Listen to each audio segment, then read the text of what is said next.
Good evening all. Firstly, I'd like to congratulate the residents of Portishead for the turnout on Sunday morning's procession from the High Street up to the church. I've been coming here for about the last 10 years on these, and that's the most people I've seen in on one Sunday. So yeah, well done. It was a brilliant turnout, and there's quite a few people, lots of people couldn't get into the church and even stood outside the church. So yeah, I think it's well done, everybody.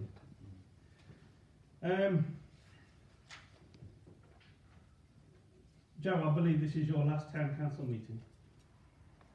Full town council meeting. Right. I'd like to thank you for your help and assistance, and believe it or not, the last 4 years. I am a bit concerned, however, nothing to do with your good self, is I believe the new town clerk is a Mr. Furs. Oh. No. Wrong. Oh, so he's not coming down from Inverness and having his taxis paid for from the airport every time. Good.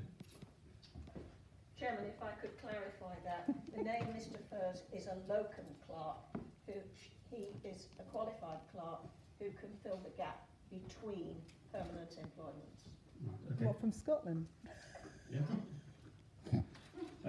Right, let's talk about the youth. This is the third time now. Can the town councillors please let the residents of Portishead know what you have done for 11-year-olds and upwards regarding activities for them? The new play gym next to the leisure centre does not give them something else to do. Item 3 on my list, businesses. Can the town and district councillors tell the public about what they are doing to preserve businesses and work in Portishead? Why, people may ask. Harbour Road had approved 128 houses with an area designated for business. According to Wimpy Homes, there was no takers. However, after various requests by emails, I did not get a single reply. As a result, there's another 78 houses being built on there, so there's less employment and business. Dynamic House at Gordana Gate, they want to change this from a building for offices to 23 dwellings. Old Mill Lane. Don't be fooled by the lack of activity. This will be raised after the elections. Also, don't forget, it was the district council who approached the landowners about development. Standing orders. There is a motion to council to be discussed in this meeting whereby the local residents can address the council on any matters of concern but will not form part of the council meeting. This was suggested by Councillor Clark. Now, I'm not sure why he put that down as a motion. I'm going to get back to this. It's either one of two things. One is either onto the dark side, or to my preference, I think this idea was due to the exuberance of youth.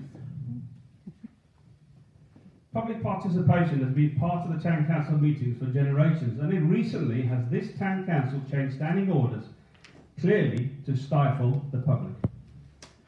This, Councillor Mitchell, is not democracy. I will go on record, and if allowed, I'm prepared to put a motion in place that the recent decisions is reversed and go back to how we used to raise issues and challenge the council. Remember, we the public voted you in to look after our interests, save jobs, build a decent infrastructure, and not for you to have either your own agenda or have an ego trip. Finally, in reference to Councillor Cameron's remarks just now. You can take your 4 minutes, Mr. But I'll let you finish. Right. It is true that I intend to stand as a town and district councillor. As an independent, please don't tarnish me with Portishead Independents. I stand here as an independent. I would like to think that in the 4 years I've been here, I've been fairly well behaved. I've not slandered anybody or libelled anybody. I don't know how yet. But I come here to challenge that the decisions you make are within the interests of Portishead Town Council, and also that you service us with people who come in here because they have issues and they need them addressed. Thank you. Thank you very much. Hear, hear.